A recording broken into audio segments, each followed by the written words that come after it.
আমাদের প্রতিবেশীদের সাথে শান্তিতে থাকতে চাই।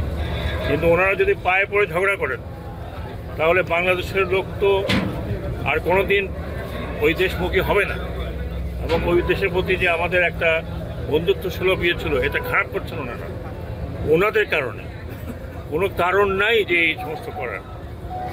আমাদের দেশে যারা আছেন অন্য ধর্মাবলম্বী, তারা আমাদের নাগরিক, আমরা তাদের ভালো মন্দ সবাই দেখছি।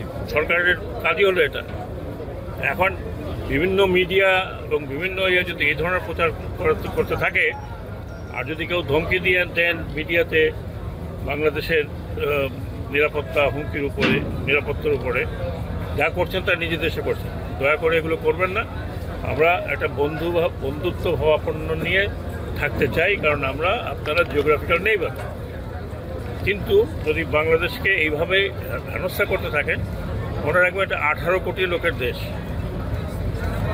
এটা অন্য ছোটোখাটো দেশ আপনাদের আশেপাশে যা আছে তা নয়।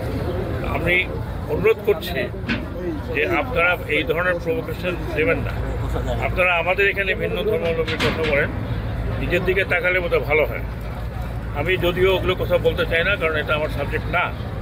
তারপরেও বলছি, যেহেতু খুব কাছে, আমরা একদম আগরতলায় একেবারেই কাছাকাছি জায়গা, তো এটা আমরা আশা করিনি, এটা কাম্যও নয়।